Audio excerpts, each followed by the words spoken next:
আসসালামু আলাইকুম ওয়া রাহমাতুল্লাহি ওয়া বারাকাতুহু।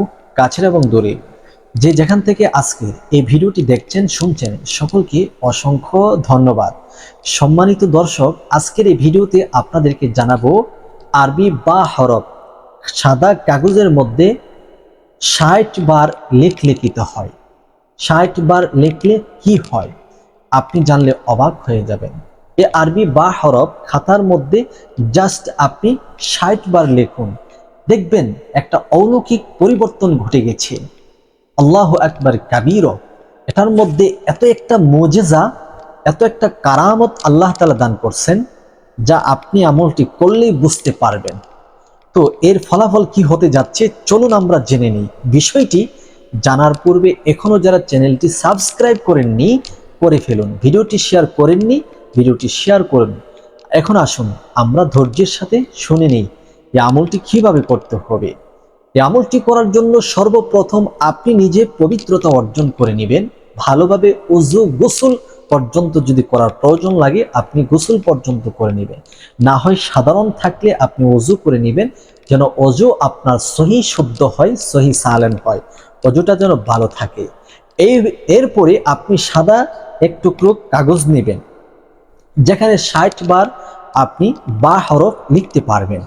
এরপরে এই কাগজটা নেওয়ার পরে আপনি একটি কলম নেবেন, যে কোনো কালারের একটি কলম নেবেন। এরপর পবিত্র বিছানাতে বসবেন, বসে ৩ বার ইস্তেগফার পড়বেন। আস্তাগফিরুল্লাহ রাব্বি মিন কুল্লি যামবি ওয়া আতুবু ইলাইহি। আস্তাগফিরুল্লাহ রাব্বি মিন কুল্লি যামবি ওয়া আতুবু ইলাইহি।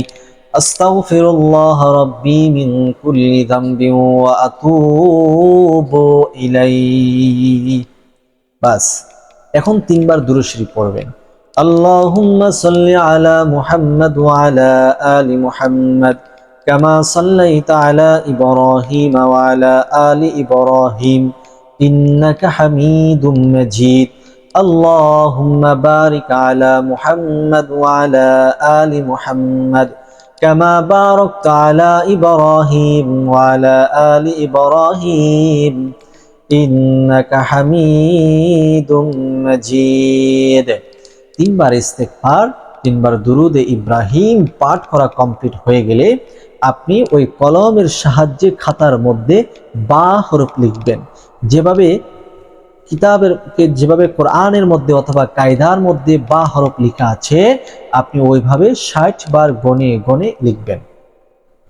লিখার পরে ৩ বার দুরূদ শরীফ পড়বেন সাল্লাল্লাহু আলাইহি ওয়াসাল্লাম, পরে এই কাগজটার মধ্যে ৩টি ফু দিয়ে দিবেন। এখন আমরা জানবো এই কাগজটি কি করব।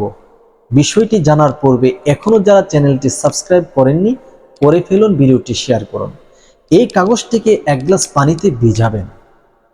১ গ্লাস পানিতে ভিজিয়ে আপনি ওই ব্যক্তিকে পান করাবেন বিসমিল্লাহর সহিত। বলবেন যে বলো বিসমিল্লাহির রহমানির রহিম, ৩ শ্বাসে তাকে পানি পান করাবেন। যদি সে বুঝতে পারে বিসমিল্লাহ পড়তে পারে পড়লো, আর যদি একেবারে ছোট হয় তাহলে তো কিছু করারই না, আপনি নিজেই বিসমিল্লাহ পড়ে তাকে পানি পান করাবেন ৩ শ্বাসে।